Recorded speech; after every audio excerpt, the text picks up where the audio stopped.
চলে গেছে, আমাকে ফোন দিয়ে করছে, স্যার আপনি মিটারের কথা কেন বললেন? আমি কি বলেছি? যে আপনি মিটার কিনেছেন 1000 টাকা দেয়া, আবার ভাড়া নিচ্ছে, আপনি প্রতিবাদ দেন। আমি হ্যাঁ, আমি জিনিস কিনে নিয়েছি, তুমি আবার ভাড়া নেবে কে? হ্যাঁ কথা বল, তুমি ভাড়া কেন নেবে? যদি ভাড়া এলাও তাহলে আমার বাড়ির জায়গা 10 ফুট খুঁড়ে যে পুল পুঁতিছ, স্কোয়ার ফিটে 10 ফুটের ভাড়া দিয়া মিটারে ভাড়া নাও। হ্যাঁ কথা বল। এই যে রাক্ষসী মিটার দিচ্ছে আমাকে ওয়ালের সাথে, বগুড়াতে দিছে মোবাইলের মতো ফ্যাক্সি লোড করা লাগে টাকা, এর নাম হলো রাক্ষসী মিটার। আর আমাকে যে মিটার দিয়েছে পল্লী বিদ্যুৎ, এটা মাটি কারেন্ট খাচ্ছে আর্থিংয়ের মাধ্যমে, আর 24 ঘন্টা আলো জ্বলে থাকিচ্ছে। আবার বিল নিচ্ছে কি 3 দফায় দাম বাড়াচ্ছে, প্রথম ইউনিট এত টাকা, দ্বিতীয় ভাগ এত টাকা, তৃতীয় ভাগ এত টাকা। আবার 325 লিটার কি কয় ইউনিট যদি হয়, 300 ইউনিটের বিল করে 25 ইউনিট বাড়তে হয়। আবার আর এক মাসে 25 ইউনিট, আর এক মাসে 25 ইউনিট, 3 মাসে 75 ইউনিট হয়, ওটা আবার 8 টাকা 12 আনার ইউনিটের দাম ধরে। আমি বলেছি দোকানদার বাকি দেয়, খরিদ্দার সামনে বসে, আমরাও সামনে বসে থেকে দেখি কত টাকা বাকি, কত টাকা নগদ, এটা দেখে ছেড়ে দেয়। তোমাকে কে বুদ্ধি দিয়েছে প্রত্যেকটা মিটার নিয়ে বাড়ির পাশে দেওয়ার? খালি রাত সকাল 11টার সময় বিল করবার যায়, মেয়ে মানুষ ছাড়া কেউ বাড়ির থাকে না, ইচ্ছে মতো লেগে যাচ্ছে। এগুলা কি করা লাগবে না? আমরা প্রতিবাদ দিছি যে ওই যে আগে যে চাকা ঘোরা মিটারে ছিল, ওই মিটার কালোটা দিতে হবে। রাজি আছেন? আমরা চাকার মিটার চাই। কারা কারা দুহাত তুলে দেখান, লিল্লাহে তাকবীর। আর ওই পাগলেরা করছে তোমরা রাজনীতি করবে, ধর্মকে আর মধ্যে আনবে। এই কয়নি ওর খুব যে কি করা দরকার, আমার খুব একটা ইচ্ছে হচ্ছে বুঝছেন, যে এরকম যদি ছোট আনিসুল হক, কালামানিক, তারপরে ইনু, ওরকে সাথে না জেলখানা দেখা করে গেলে ভালোই হলো। বাপরে সে আবদাঙ্গি, তোরা হাগিয়া পায়খানা করে কলুফুলা মোস্তাহাব, শীতের মধ্যে কোন ঢেল আগে, গরমের মধ্যে কোন ঢেল পরে, এটাই জানিস না। আমাকে সভা থেকে কয় কি হুজুর দেখে শুনে কথা কবেন। তখন আমি কই ভাই এই কোরআন শরীফ দিচ্ছি, আপনি পরে পরে কয়া দেন, আমি শুনে শুনে কব। এই ভাত গায়ের ফক্কার ওই কোরআন শরীফ পড়ে পারবে?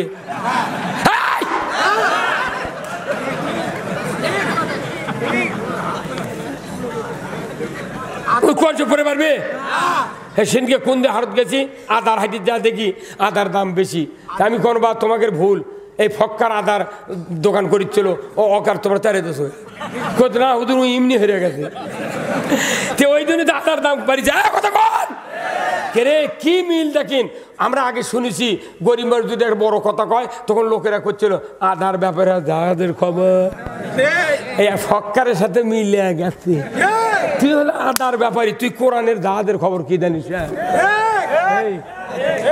হ্যাঁ, আমি সভা করছি সাপাহার কাতুম কুন্টি কি হতে না হতে, তুই কৃষক সাক্ষী হলো মামলা, তুই পাচু কিরা?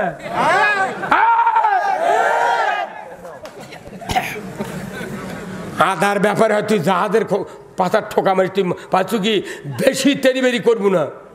গোপালগঞ্জ যা দেখ, হাত ইনকে করে আছে, আর একজন পা ইনকে উড়ত বাইতে দিয়েছে, মার বাড়ি।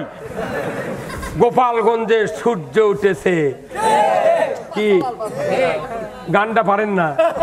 কি মরদি আছে রে। আল্লাহ সেনাবাহিনী করুক, জান্নাত দিক জোরে কর আমিন। মোকাবেলা করব। কেন সে বললো টুস করে পদ্মা নদীতে ফেলে দেবো? তুই ইনুচক ফেলে দিতে তুই তো পড়ে গেছিস। হ্যাঁ না, এখন ভিক্ষা করার টিকটক দেশে বাপরে করছে তোর হাঙ্গামা হাঙ্গা। কি কথা কথা গে? আরে তোর ভিক্ষা করে খাওয়া লাগবি রে পাগল। তুই যা জ্বালা যন্ত্রণা দিচ্ছ রে হাসিনা। কানা মানুষ গান করছে, কানা একটা কানা, জাহাঙ্গীর কানা। এই প্যান্ডেলা ছিল, মহিউদ্দিন হামিদি সাহেব বক্তৃতা করছে, তখন আমরা তেগর থেকে রাত্রে যাচ্ছি সভা শুনবার। আটির মাথাটা আগুন লেগে দিয়ে হারকিন নেই বাতি নেই, ওই আটির আলোতে বাড়িতে গেছি। ওই শামসুজ্জোহার ছেলে আবার অলিউল্লাহ, তার সাথে 10 বছরের সভা করছে ধনতলা নসেদপুর। এই দেশত উমর সিদ্দিকীর সাথে বক্তৃতা করছি, সাইফুদ্দিন, তা ইব্রাহিম মতিউল্লাহ সিদ্দিকী, তারপর আবুল ফারা, তারপরে মেশকাত সিদ্দিকী, সাত্তার, কাহার, এমনি করে অনেক ফুরফুরার পীরের সাথে বক্তৃতা করছি। আমি বক্তৃতা কুতুবউদ্দিন সিদ্দিকীর সাথে করেছি। তাদের ভেতরে আমরা দেখেছি ওনাদের বাপ, ওনাদের দাদারা ইসলাম কায়েমের পক্ষে ছিলেন। হযরত আবু বকর সিদ্দিক রহমতুল্লাহ আলাইহি, ওনার জীবনে আমি 7 বার পড়েছি। আমার কাছে এখনো কপি আছে, ফাউন্ডেশনে একটা চটি বই, ওনার জীবনী একটা লেখা আছে, মাওলানা রুহুল আমিন সাহেবের লেখা। উনি বলেছেন যে 1919 সনে জওহরলাল নেহরু ইন্দিরা গান্ধীর বাপ, ইন্দিরা গান্ধীর বাপ, তাই টাকা পয়সা খরচ করে কিছু আলেম ওলামাক দিয়া জমিয়ত ওলামায়ে হিন্দ তৈরি করেছিল। আর তারপর টাকা দিয়ে কছে তোমরা খালি কবে হিন্দু মুসলমানে এক জাতি, তোর টাকা দিচ্ছি তোরা খালি কথা কর পারবো না, টাকা না দিলে কে না কয় ওই কছে। তখনই এই আবু বকর সিদ্দিক রহমতুল্লাহ আলাইহি আর জামাতের প্রতিষ্ঠাতা মাওলানা মওদুদী রহমতুল্লাহ আলাইহি, এই দুই ব্যক্তি বলেছেন নো নেভার, হিন্দু মুসলমান এক জাতি নয়, ওরা আমাদের সমাজের ভাই, কিন্তু মিল্লাত আবিকুম ইব্রাহিম হুয়া সাম্মাকুমুল মুসলিমিন, মুসলমান জাতির পিতা ইব্রাহিম আলাইহিস সালাম, এটা মানা যাবে না। তখনই ইন্দিরা গান্ধীর বাপের সাথে টকজক হয়ে আবু বকর সিদ্দিক রহমতুল্লাহ আলাইহি উনি একটা দল করলেন। 1926 সনে দলের নাম দিলেন জমিয়ত ওলামায়ে বাংলা আসাম। 1926 সনে কনফারেন্স ডাকলেন। উনি বললেন আলিমগুন বাংলাদেশে, ভারতবর্ষে রাজনীতি করা আবশ্যক। আলিমগুন সমাজে রাজনীতি না করার কারণে সমাজে অন্যায় অবিচার ছেয়ে গেছে, যদি বল ঠিক কিনা। আমরা বাংলাদেশে সৎ যোগ্য লোক তৈরি করতেছি আলেম ওলামার দ্বারা, যারাই মসজিদে ইমামতি করতে পারবে তারাই রাষ্ট্রে পরিচালনা করবে, কথা ঠিক কিনা। আমরা যখন নির্বাচনে যাই তখন তারা ধোঁয়া তোলে, তুর্কির আবার গম খাওয়ার ইচ্ছা। শুনে রাখবেন, ইসলামের ইতিহাস পড়তে হবে। আমরা পড়া ছেড়ে দিয়েছি। ইসলামের প্রথম যুগে রসুল যখন ইমাম ছিলেন মসজিদে নববীতে, ওই ইমামের উদ্দেশ্য ছিল ইমামতির সাথে সাথে রাষ্ট্র পরিচালনা করা। আর রাষ্ট্র পরিচালনা করতে গেলে দিনকে বিজয় রাখতে হবে সব সময়। হযরত আবু বকর ছিলেন দ্বীনের পক্ষে, ইসলামের বিজয়ের পক্ষে। উমর ফারুক ছিলেন অর্ধেকটা পৃথিবীর বাদশাহ। হযরত ওসমান রাদিয়াল্লাহু তাআলা উনি ছিলেন বাদশাহ। হযরত আলী ছিলেন বাদশাহ। তাহলে প্রত্যেকটা ইমাম খোলাফায়ে রাশিদিন তারা ছিলেন সমাজের নেতা, আবার মসজিদেরও নেতা। এখন ব্রিটিশ সরকার যখন আসলো তখন চিন্তা করলো একই মানুষ যদি দুই কাম করে তাহলে তো মাইরা খাওয়া যাবে না। ব্রিটিশ এটা করলো কি যে ইমামতি আলাদা, রাষ্ট্রশক্তি আলাদা। এখন যাই রাষ্ট্রত আছে ই যদি ইমামতি না থাকে তাহলে ওর মায়েরা খেতে অসুবিধা আছে। আর যদি ইমামরা যদি রাষ্ট্র চালায় তাহলে 10 কেজি গম যদি কেউ মায়েরা খায়, পরে শুক্রবারে কবি স্যার নামেন তো কথা না গায়ে। যতদিন পর্যন্ত ইমাম আর রাষ্ট্রশক্তি একই লোক না চালাবে এই পৃথিবীতে শান্তি কায়েম হবে না। এইরকম লোক, সৎযোগ্য লোক রাষ্ট্র পরিচালনা করুক, মসজিদে ইমামতি করুক। আপনারা কি চান? আপনারা কি চান? কারা কারা চান? দু হাত তুলে দেখা। লিল্লাহে তাকবীর, নারায়ে তাকবীর। আল কোরআনের আলো, আল কোরআনের আলো, লিল্লাহে তাকবীর। আয়াতসমূহ তোমরা ভুলে গিয়েছিলে। আমরা যারা জামাত ইসলামী করি, আমরা শুধু নামাজ রোজা হজ যাকাতের কথা বলি না, খাতনার কথা বলি না, দান খয়রাতের কথা বলি না। রাষ্ট্র যদি ইসলামের না হয় এই রাষ্ট্রে 99% ঈমান নিয়ে বাঁচা সম্ভব নয়। আপনারা শোনেন তো, আচ্ছা এই যে বিজরুল কালিশো আছে, গ্রিলের দোকান নাই ভাই, ওই যে জানলা দরজা বানায়, দেখবেন জানলা দরজার দোকানত দেখবেন একটা মিটার টাঙ্গান আছে ওয়ালের সাথে, ওটি থেকে একটা লাইন নিয়ে এসে একটা ওই ঝালাইয়ের মিশিং আছে না, ওই মিশিংয়ের মধ্যে এক কানি দিয়ে ঢুকে দিয়েছে, ওই লাইন ওর থেকে লাইন দিয়ে ঢুকে দিয়েছে। আর একটা লাইন ওর থেকে নিয়ে এসে আর এক কানির থেকে লাইন আর একটা বার করছে, করে এত বড় পাতি কিংবা এত বড় একটা রড ওই তারের মাথার পিছে যে জিনিস ঝালাই করবি ওর উপর ফেলে দিতেছে। কিন্তু ওই রড আর ওই পাতির গাও যে কত হাজার ফোঁটা, একে দাউদে বুড়ো হয়ে আছে। এখন ওটা ফেলে দিতেছে।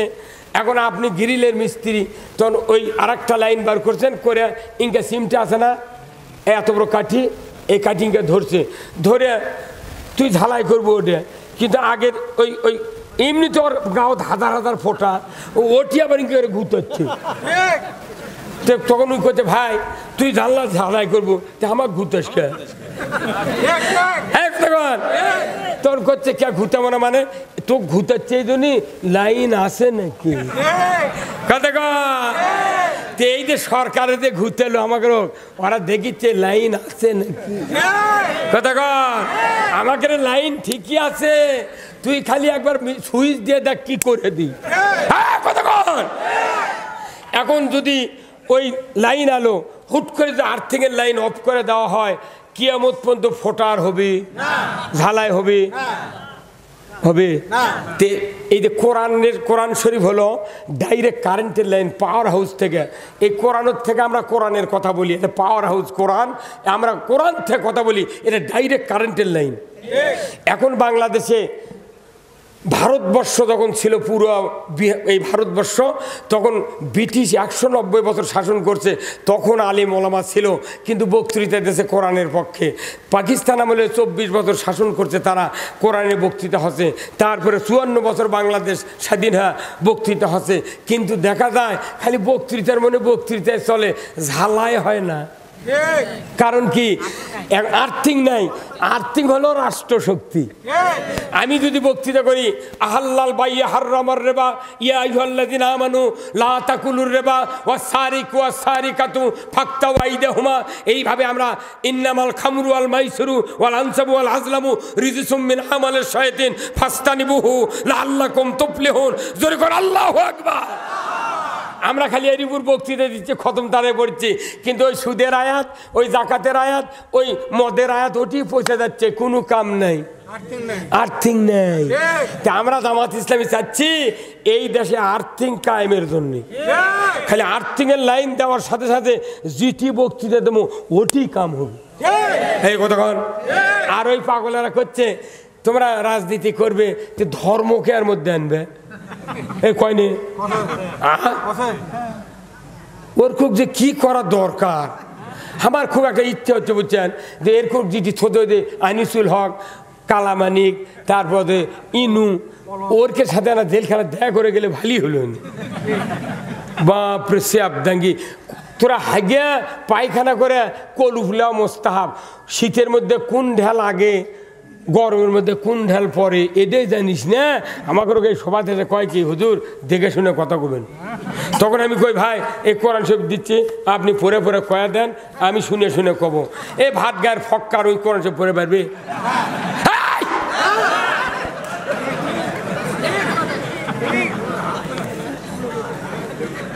ওই কোরআন শরীফ পড়ে পারবে? হ্যাঁ, সেদিনকে কোন দিয়ে হারত গেছি, আদার হাইটির যা দেখি আদার দাম বেশি, আমি কোন বা তোমাকে ভুল, এই ফক্কার আদার দোকান করিচ্ছিল, ও অকার তোমরা তারে দোষ কত না হুজুর এমনি হেরে গেছে, তো ওই জন্য তো আদার দাম বাড়ি যায়। কথা কন কে কি মিল দেখেন। আমরা আগে শুনেছি গরিব মানুষ যদি একটা বড় কথা কয় তখন লোকেরা করছিল আদার ব্যাপারে যাদের খবর, এই ফক্কারের সাথে মিলে গেছে। তুই হলো আদার ব্যাপারী, তুই কোরআনের জাহাজের খবর কি জানিস? হ্যাঁ, আমি সভা করছি সাপাহার কাতুম কুন্টি কি হতে না হতে, তুই কৃষক সাক্ষী হলো মামলার, তুই পাচু কিরা?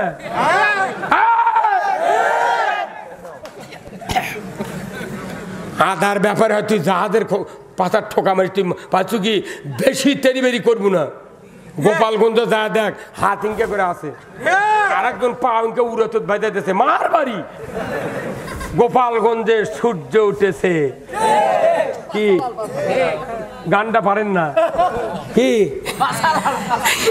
মরদি আছে রে। আল্লাহ সেনাবাহিনী করুক, জান্নাত দিক জোরে কর আমিন। এই সেনাবাহিনী যদি আজকে সহযোগিতা না করতো সময় লোকদেরকে, আর ডক্টর ইউনূস যদি এই উপদেশটা না হতো, আবার ওরা বিধিকিচ্ছু করে পেল। আজও কথা শেখ হাসিনার ষড়যন্ত্র আমরা মোকাবেলা করব। কেন সে বলল টুস করে পদ্মা নদীতে ফেলে দেবো? তুই ইউনূসক ফেলে দিতে তুই তো পড়ে গেছিস। হ্যাঁ মায়না এখন ভিক্ষা করার টিকটক দেশে, বাপরে করতে তোর হাঙ্গামা হাঙ্গা কি কথা কথা? আরে তোর ভিক্ষা করে খাওয়া লাগবি রে পাগল। তুই যা জ্বালা যন্ত্রণা দিচ্ছ রে হাসিনা। কানা মানুষ গান করছে। কানা একটা কানা, জাহাঙ্গীর কানা কি গান কয় রে? মাথায় শুনে ওই গান শুনে আমার চোখ দিয়ে পানি বেড়ে যায়। কানা কি মেধা দিছে, চোখ নেই তাই কি সাহসে কথা কয়। আর মসজিদের ইমাম একটা কোরআনের আলিম, তাই জুম্মত খুতবাত কবারই পারে না যে আল্লাহর আইন চালু করা লাগবে, একদিনও কবার পারে না। কার ভয়ে? এই মসজিদের সভাপতির ভয়ে। এই খুতবা যারা পড়ে, খুতবাত লেখা আছে ওয়া সুলতানু জিল্লুল্লাহে ফিল আরদে মান আহানা সুলতান আল্লাহ ফিল আরদে আহানাহুল্লাহ। প্রতি শুক্রবারে সানি খুতবাত এই হাদিস পড়ে। এই হাদিসটা হলো রাষ্ট্রনীতির হাদিস। এই হাদিসটা প্রতি খুতবাত পড়ে শুক্রবারে করে, অথচ মুক্তাদিক মানে শুনাই না। এই খুতবার মানে মারাত্মক। সবচেয়ে বড় রাজনৈতিক বক্তৃতা মসজিদে হয়, কিন্তু আরবি দিয়ে। আমরা সবাই জানা বাংলা দিয়ে কই দেখে নেতা খেতা এরা সগলি রিপোর্ট দেয়। এই এই এক বক্তৃতা দেওয়া মানে ইয়েটি আনলে একে গাছ লড়ে ফেলে দিবি। হ্যাঁ আচ্ছা, কোন তো বাংলাদেশ স্বাধীনতা কোন সনে? ৭১ যখন স্বাধীন হয়, আমি পাকিস্তান, আমার 1968 সনে আমি ভাটা প্রাইমারি 3 ছাত্র। ওই সময় বাংলাদেশে গাবি ছিল, গাবি চেনেন না? গাবি ছিল এই কিটকিটে গাবি, খিলেও হাফ কেজি দুধ, না খিলেলো হাফ কেজি। পেশাব লাল হয়ে গেছে তাও মালিক গাই দুতিছে। কতক্ষণ টাকা? এখন এই দেশের সরকার চিন্তা করলো যে এই দুধ দিয়ে তো ঘাটতি পূরণ হবে না, কি করা লাগবে? ওই বিদেশের থেকে ওই হাইব্রিড জাতের প্রজনন এনে কিটকিটে গাভীর মধ্যে ঢুকে দিয়ে একটা করে বাছুর বার করলো। এই কতক্ষণ টাকা? বাছুর বার করে নে। আচ্ছা কন্ত এই বাছুর বার করতে করতে করতে করতে এখন এসে দেখা যাচ্ছে 30 বছরের মধ্যে আর কিটকিটে গরু কারু বাড়িতে নেই। কথা কয় না রে, কয় না।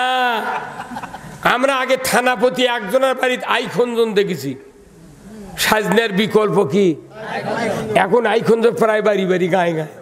কারণ কি? ওগুলো প্রজন্ম চালু করছে। তো ইনকা ছিল দেশটা ছিল ইমানদার, এর মধ্যে ব্রিটিশ ইহুদি কোরআন বিরোধী প্রজনন ঢুকে দিয়ে দিয়ে বই পুস্তক দিয়ে, বৈঠক দিয়ে, বক্তৃতা দিয়ে, ব্যারিগেড দিয়ে, পুশিং দিয়ে এমনভাবে ইমান তৈরি করতেছে, মোট হাইব্রিড জাতের ইমানদার হয়ে গেছে। সব কোর্সের ইমানদার, আসল কিটকিটে আর কে? এই কথা কয়। তাহলে এখন একটা গাভীর পেটর থেকে একটা সার বাড়াচ্ছে, যে সারের দাম কমপক্ষে 4 লাখ টাকা। কতক্ষণ? আচ্ছা, এই 4 লাখ টাকা সার যখন বিক্রি হচ্ছে, তাহলে এই বুদ্ধি আনলো তো থানার পশু ডাক্তার। কোন?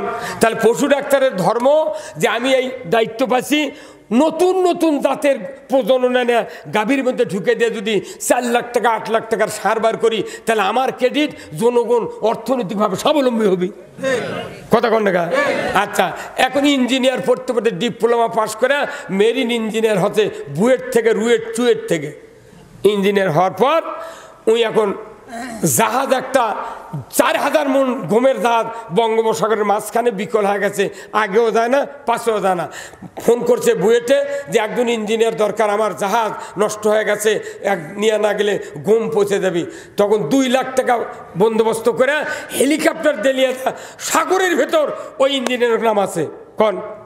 নামানোর পর জাহাজ 5 মিনিটে জুত করে দিয়া 2 লক্ষ দিছে, আবার 20,000 টাকা দিয়ে কথা আপনাকে ধন্যবাদ, আমার 2 কোটি টাকার মাল পৌঁছে গেল হয়নি, ওকে ধন্যবাদ দেয় না। আচ্ছা, আবার চিকিৎসক আছে বগুড়া ময়নুল হাসান সাদিক, উনি চিকিৎসা করছে, কিংবা চৌধুরীর একটা বেটা, তালুকদার একটা বেটা বিরাট ডাক্তার, সগলি করতে পারে, উমুকের বেটা সেই ডাক্তারে গাঁৱত হাত দিলি ব্যারাম ভালো হয়ে যায়। কতক্ষণ? তাহলে সেই রকম রুগী ভালো করে ফেলে দিচ্ছে। আচ্ছা কন্ত কোনোদিন কি বাংলাদেশের মানুষ কেউ কষে এই আমরা আগে গরু পালচ্ছিল, ছুট্টানো গরু বেশি ভুসি খেলে লাগেনি, ডানা দিয়ে বান্ধে তুলে পেট উঠে যাচ্ছিল, তোমার কে বুদ্ধি দিল এত বড় সার বার করা লাগবে? কতক্ষণে রে? আমরা ছোট গরু হয়েছিল, সেটাই তো ভালো হয়েছিল। তোকে বুদ্ধি কে দিয়েছে? তোর নামে মামলা দেবো, কেউ কথা? এই কথা। আচ্ছা, তো ওই মেরিন ইঞ্জিনিয়ার তো কে বুদ্ধি দিতে? ওর গম সাগরের মধ্যে পচে যায়, দেখ তো কে কথা জুত করে দেওয়া লাগবে? এই কথা কেউ কয়? বরঞ্চ 2 লাখের সাথে আরো 20,000 দেয়া ও ধন্যবাদ দেয়া ছেড়ে দিয়েছে, যাকবা তুই বাঁচালু। আবার ডাক্তার যাই চিকিৎসা করছে, ওই রুগীর হাত দিলেই রুগী ভালো হয়ে যায়, তখন করতে বা অমুকের ব্যাপারে তুই রুগী লিয়ে যা, খালি দেখলেই ভালো হয়ে যাবি। কত সুনাম করে না? তাহলে পশু ডাক্তার সুনাম পালো, বড় গরু বানা, ইঞ্জিনিয়ার মরা জাহাজ ভালো করে সুনাম পালো, ডাক্তার মরা রুগী চিকিৎসা করে সুনাম পালো। তার উনিও তো ডাক্তারি বই পড়েছে, ইঞ্জিনিয়ার বই পড়েছে, তোরা ওর ধন্যবাদ দিল। আমরা যারা ইমানের ডাক্তার কোরআন পড়ে চিকিৎসা করি, ওরা সগলি করছু যে না ফাইন ডাক্তার, ফাইন গরুর ডাক্তার, ফাইন ইঞ্জিনিয়ার, ফাইন মানুষের ডাক্তার। তে আমরা কোরআন পড়ে মানুষের চিকিৎসা করছি, তে আমরা কোরআন পড়ে মানুষের জাহান্নাম থেকে বাঁচানোর চেষ্টা করছি, মানুষের সমাজে আল্লাহর আইন কায়েমের চেষ্টা করছি। তুই যদি মামলা দেওয়াই লাগে ওরকো করতে খালি আমাকে রোগ দিচ্ছু গা, মামলা চালে ওরকো দে। তুই কৃষক এত বড় গরু বার করে ভুসি কেনালু, মোটর দিয়ে পানি সেতে গাও ধর লাগে, ফ্যান ঘুরেন লাগে, ফাইজলামি। মামলা যদি দেওয়া লাগে ওর করক দে, আমাকে খালি দিচ্ছু গা। তুই ওর করক তুই প্রমোশন দিচ্ছু ভোট চুরি করার জন্যে, আর আমাকে কোরআন পরে চিকিৎসা করছি। দেখো যে তোর কেউ কোথায় বুদ্ধি করবে, ওরা করছে কি ইয়া করে, উস্কানিমূলক কথা কয়। এই বেটা তুই কোরআন শরীফ পড়ছো, এই কোরআনের সূরা তওবার ভেতর আছে ইয়া আইয়ুহান নাবিয়্যু হাররিদিল মুমিনিনা আলাল কিতাল। হে রাসূল, আপনি মুমিনদেরকে ইনকারেজ করুন, আপনি উস্কানি দেন আল্লাহর দ্বীন কায়েমের সংগ্রামের জন্য। আল্লাহ নিজে নবী কাজ উস্কানি দাও, ইনকারেজ দাও, উদ্বুদ্ধ করো, একই ভাষা। ঠিক, তোরা তো কোরআনের, তোরকে নামে কি কোরআনের সূরা আছে 2-1টা? আমরা আল্লাহর আইন চালু করে যাচ্ছি। মোট দলের বক্তৃতা বাংলাদেশে হয়, আর সবার যা জামাতের নাম লিলি ওরা আস্তাক ফুরলে পড়ে, চোখের গরম কিংকে করে, তোর চোখ সুচয় দেখানা করে দেবো। লেখা নেই, পড়া নাই, তাই যা মাদ্রাসার সভাপতি, প্রাইমারি সভাপতি, পায়খানার সভাপতি ওরা। ওই ধান্দা শেষ। ধর্ম উপদেষ্টা আফমো খালিদ হাসান উনি বলেছেন প্রত্যেকটা মসজিদে আলেমুল আমাদের কিনে কমিটি গঠন করতে হবে। মরদ রে, এইভাবে চলে নাকি 50 বছর কি হবি রে? আমাকে ধান বেচে আমরা হাত করে খাবো, আমরা তো মারে খাবো না। চলুক দেশ খালি ওরকম, তোরা খালি এবার পানি বানিয়ে ফেলে দে। মসজিদের ইমামদের বেতনের ব্যবস্থা হচ্ছে, শুনে খুশি হবেন, জিন্দিগিতে কেউ পারেনি। আর এই বিদ্যুৎ বিলের কথা আমি আপনারা স্ট্যাটাস দেবেন, আমিও দিয়েছি। অনেক 14 জন এই প্রধান উপদেষ্টা সহ 13 জনার মোবাইল নাম্বার ফেসবুকে দিয়েছে, আমার কাছে সব লেখা আছে। আমি বলেছি যে বিদ্যুৎ খাতে যে দুর্নীতি হচ্ছে, এই দুর্নীতির পরিমাণ কোনো সেক্টরে চেয়ে এটা কম নয়। আমি প্রতিবাদ দিছি। আমার 2 বছর আগে বক্তৃতা হেড অফিসে চলে গেছে, আমাকে ফোন দিয়ে করছে, স্যার আপনি মিটারের কথা কেন বললেন? আমি কি বলেছি? যে আপনি মিটার কিনেছেন 1000 টাকা দেয়া, আবার ভাড়া নিচ্ছে, আপনি প্রতিবাদ দেন। আমি হ্যাঁ, আমি জিনিস কিনে নিয়েছি, তুমি আবার ভাড়া নেবে কে? হ্যাঁ কথা বল, তুমি ভাড়া কেন নেবে? যদি ভাড়া এলাও তাহলে আমার বাড়ির জায়গা 10 ফুট খুঁড়ে যে পুল পুঁতিছ, স্কোয়ার ফিটে 10 ফুটের ভাড়া দিয়া মিটারে ভাড়া নাও। হ্যাঁ কথা বল। এই যে রাক্ষসী মিটার দিচ্ছে আমাকে ওয়ালের সাথে, বগুড়াতে দিছে মোবাইলের মতো ফ্যাক্সি লোড করা লাগে টাকা, এর নাম হলো রাক্ষসী মিটার। আর আমাকে যে মিটার দিয়েছে পল্লী বিদ্যুৎ, এটা মাটি কারেন্ট খাচ্ছে আর্থিংয়ের মাধ্যমে, আর 24 ঘন্টা আলো জ্বলে থাকিচ্ছে। আবার বিল নিচ্ছে কি 3 দফায় দাম বাড়াচ্ছে। প্রথম ইউনিট এত টাকা, দ্বিতীয় ভাগ এত টাকা, তৃতীয় ভাগ এত টাকা। আবার 325 লিটার কি কয় ইউনিট যদি হয়, 300 ইউনিটের বিল করে 25 ইউনিট বাড়তে হয়। আবার আরেক মাসে 25 ইউনিট, আরেক মাসে 25 ইউনিট, 3 মাসে 75 ইউনিট হয়, ওটা আবার 8 টাকা 12 আনার ইউনিটের দাম ধরে। আমি বলেছি দোকানদার বাকি দেয়, খরিদ্দার সামনে বসে, আমরাও সামনে বসে থেকে দেখি কত টাকা বাকি, কত টাকা নগদ, এটা দেখে ছেড়ে দেয়।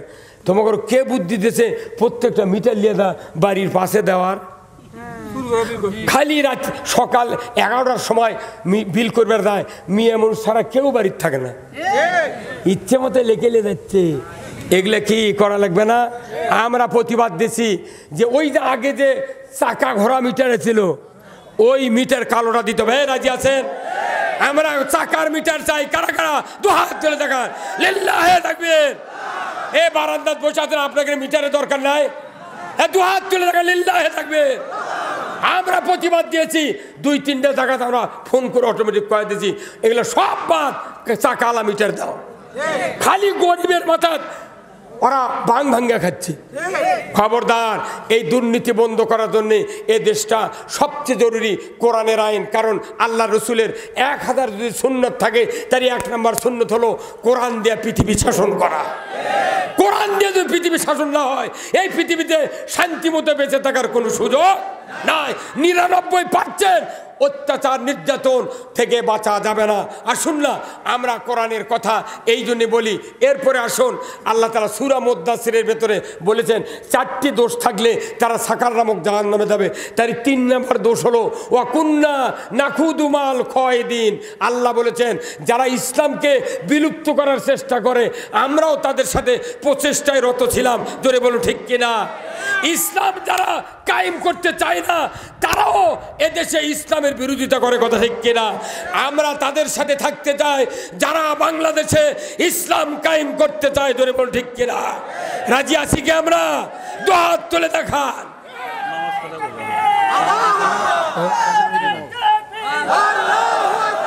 যাচ্ছি তো, শেষের দিকে যাচ্ছি।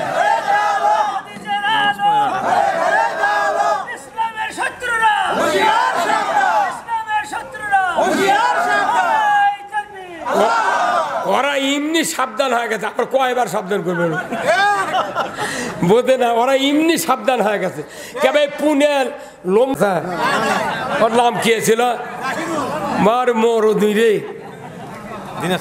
হ্যাঁ শোনেন, আপনারা যারা আছেন, যারা বৈঠকে বসা বন্ধ করছেন, বৈঠক চালু করতে হবে। আর যারা ইয়েনত বন্ধ করেছেন, দেখেন আমি আপনাদের একটা ফর্মুলা দিই। আমরা যারা জামাতের কর্মী ছিলাম, ইউনিট নাজিম ছিলাম, হয়তো 16 বছরে 464টা বৈঠক খাওয়ালেন, তাই না? এই 16 বছরে দেখেন কেউ 4টা 5টা 6টা তো বসেননি। আর 10 টাকা করে ইয়েনত দিচ্ছিলেন। হয়তো 16 বছরে 16-12 কত হয়?